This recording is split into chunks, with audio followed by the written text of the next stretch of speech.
Muy buenos días, estimados estudiantes del grado décimo de la institución educativa Técnico UPAR. Reciban un caluroso saludo de su profesor Luis Peña.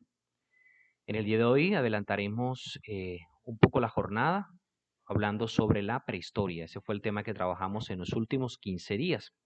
Para tal fin les propongo el siguiente orden. Primero vamos a desarrollar los conceptos de la prehistoria y posteriormente hablaremos de lo que vamos a hacer en la semana del 26 al 31 de mayo.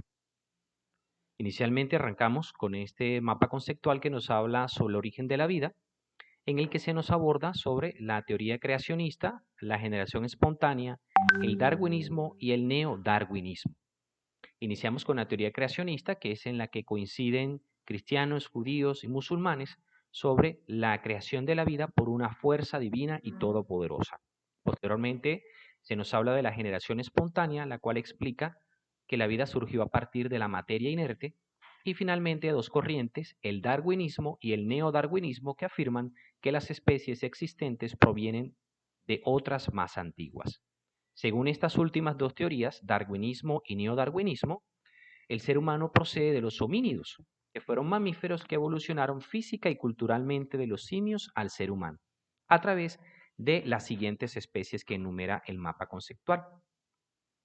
Inicialmente hablamos del Australopithecus, el cual a través de los estudios de carbono 14, con los fósiles hallados en la zona austral, de allí viene su nombre, se data aproximadamente hace unos 4 millones de años, caracterizado por brazos largos, un cerebro pequeño, y se subdivide en el Australopithecus gracil y el Robustus.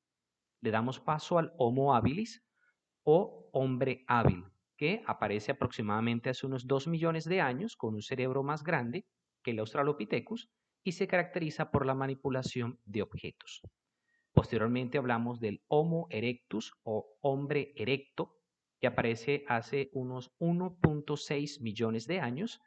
Este Homo erectus construye utensilios de piedra, se caracteriza por un cerebro más grande que sus antecesores, explora nuevos territorios y conoce y domina incipientemente el fuego. Y finalmente hablamos del Homo sapiens, que es nuestro último ancestro, que aparece hace aproximadamente unos 300.000 años. Ahí se caracteriza la presencia del hombre neandertal, que se dio fundamentalmente en Europa. Este hombre neandertal elabora utensilios de hueso y piedra, aprende a utilizar la piel de los animales para cubrirse de la época de la glaciación, controla el fuego y también es importante porque en los entierros se encuentran rituales, es decir, el Homo neandertal es el primero en utilizar utensilios y en utilizar su vocabulario y el arte rupestre para recordar a sus antepasados. Continuando con esta teoría y el mapa conceptual, el inicio de la especie humana se dio en el espacio geográfico, inicialmente en África y luego hacia los continentes de Asia, Europa y posteriormente a América con el tema de las glaciaciones, un tema que abordaremos más adelante en este video. ¿Cómo se evidencia ese dominio del ser humano? Pues a partir del dominio del fuego, de la habilidad prensil de sus manos y del lenguaje, que fue un elemento preponderante para la evolución nuestra.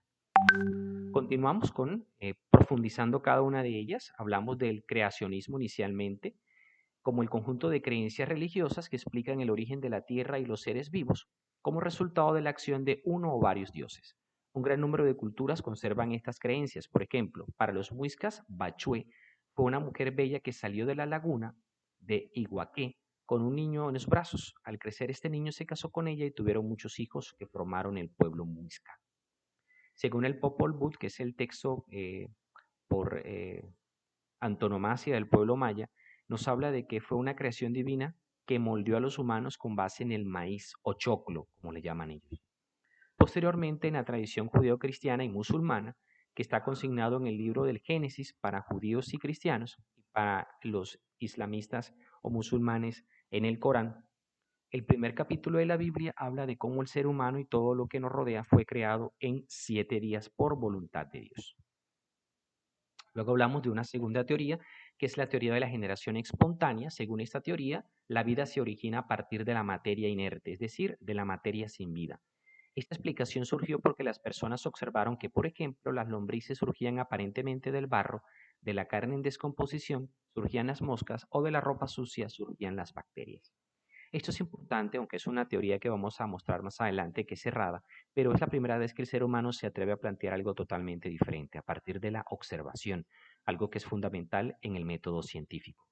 Aparece un contradictor llamado Francisco Redi, quien comprueba que esta explicación estaba equivocada cuando coloca carne en descomposición en varios recipientes. Unos recipientes los cerró herméticamente y los otros los deja destapados. Luego de un tiempo en los recipientes destapados aparecieron larvas y seguidamente se transformaron en moscas. Entre tanto, en los frascos herméticamente sellados no se produjo ningún cambio, incluso meses después no sucedió nada. Reddy demostró que en los recipientes destapados las moscas pusieron huevos y de allí nacieron larvas. Esto obviamente tiró al piso la teoría de la generación espontánea, pero es el preludio de las diferentes teorías que vamos a ver más adelante. Hablamos de la teoría evolucionista planteada por el paleontólogo y zoólogo francés Jean-Baptiste Lamarck, que en el siglo XVIII plantea que las especies existentes provenían de otras antiguas que ya se habían extinguido.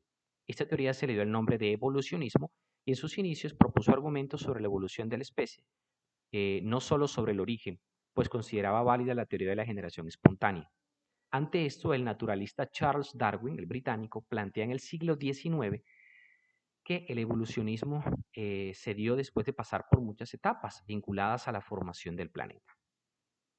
Darwin y otros evolucionistas plantean cómo fue el proceso de evolución de las montañas, volcanes, cómo esto genera vapores y gases que conforman la atmósfera primitiva, compuesta de hidrógeno, helio y otros compuestos. Con estas condiciones era imposible el desarrollo de la vida, pero aproximadamente hace unos 3.500 millones de años, fuertes precipitaciones cambiaron la condición de la atmósfera por la aparición del oxígeno. Aquí se da obviamente la formación de los lagos y mares, aparecen las bacterias unicelulares, que son las que permiten, tienen la capacidad de darle paso a las células eucariotas, que estas tienen la facultad de reproducirse sexualmente, es decir, de intercambiar información genética. Las especies se reprodujeron, se multiplicaron significativamente, evolucionaron y colonizaron las tierras emergidas. Luego aparecen los insectos, anfibios, reptiles, que también dejan el agua, depositan sus huevos y de ellos nacieron numerosos descendientes que empezaron a mover la cabeza, lo que facilitaba la consecución de comida y las confrontaciones entre animales de la misma especie o de otras especies. Posteriormente, los animales que dependían del agua por efectos del cambio climático desaparecen, mientras que los bosques y pantanos dieron paso a desiertos y montañas. Esto se conjura para que se dé la aparición de los dinosaurios que habitaron el planeta hace aproximadamente unos 150 millones de años, tenían aproximadamente unos 18 metros de altura. Ustedes recuerdan dinosaurios que han visto en series como el brachiosaurio, como el tiranosaurio Rex, que es uno de los más famosos, o de las diferentes películas que han sacado de Jurassic Park. Es importante destacar que no hubo un encuentro entre estos dinosaurios y el ser humano. Corresponden a dos eras totalmente diferentes. En la actualidad sabemos que la vida de los dinosaurios, todo lo que conocemos es gracias a los paleontólogos, que son los que estudian los fósiles enterrados y son los que permiten establecer elementos tan importantes como el color de su piel, si tenían escamas, si tenían plumas, todo esto lo han hecho los paleontólogos a través de estudios de la biología.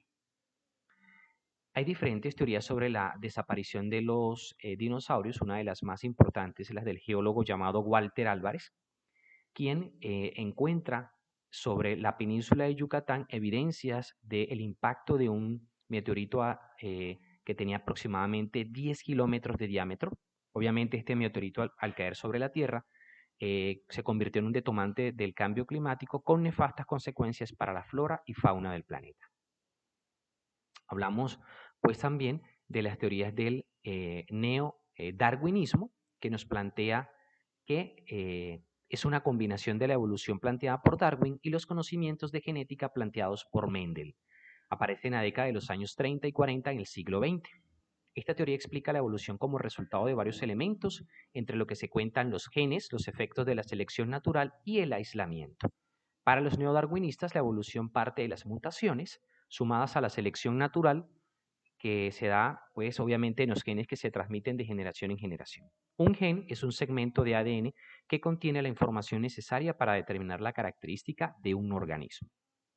Hablamos, como lo habíamos dicho al inicio, de las glaciaciones, que son unas condiciones que se han dado en el aumento o disminución de la temperatura, como es en este caso la disminución, en la que el planeta se ha presentado periodos de frío intenso llamado glaciaciones.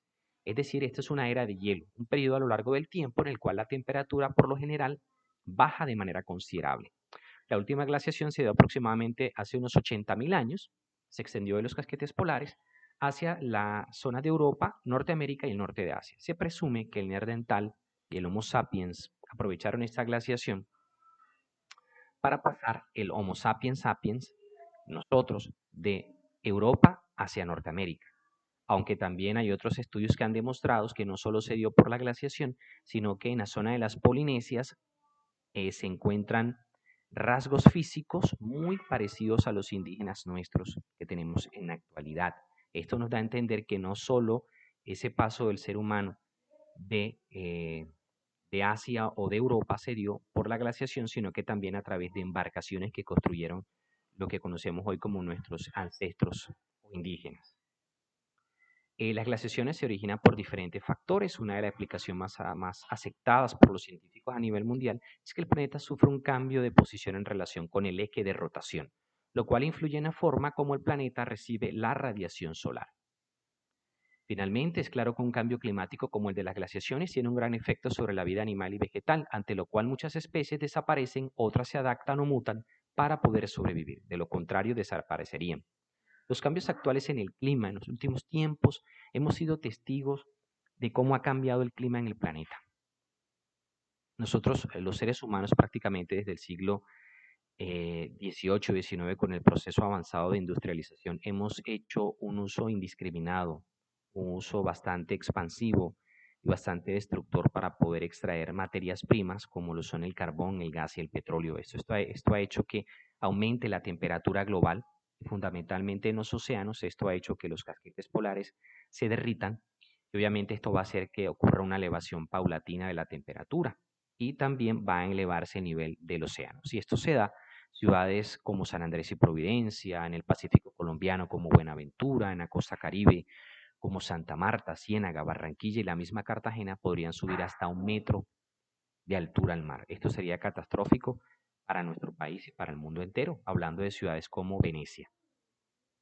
Finalmente hablamos, muchachos, de qué es lo que vamos a hacer en esta actividad en esta semana del 26 al 1 de junio. Dice, ya esto está publicado en la plataforma Edmodo. Realiza una cartelera en la que pueda sintetizar la información que encuentres sobre uno de los ancestros del Homo sapiens sapiens, nosotros, de acuerdo con la teoría de la evolución. Entonces, ustedes van a escoger uno. Puede ser el Australopithecus, el Homo erectus, el Homo habilis, el Homo sapiens o el Homo sapiens sapiens. Al concluir, al hacer esta cartelera, toman una foto a la cartelera y me la envían por la plataforma Edmodo. Para ello van a tener en cuenta la caligrafía, la letra que tiene un 20%, la creatividad un 30%, pueden utilizar imágenes, mapas, lo que ustedes consideran, y el contenido un 50%. Para ello les doy unos insumos que están en la plataforma de Edmodo, como es el mapa conceptual que les planteé anteriormente, y 3 hojas que de una u otra forma dan claramente la información de cada uno de estos ancestros del Homo sapiens. Espero que esta información haya sido agradable para ustedes.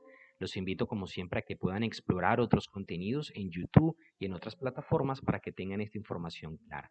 En un próximo encuentro presencial por la plataforma Zoom, resolveremos las dudas e inquietudes que ustedes tengan. Ha sido un placer estar con ustedes. Nos vemos en otro próximo evento.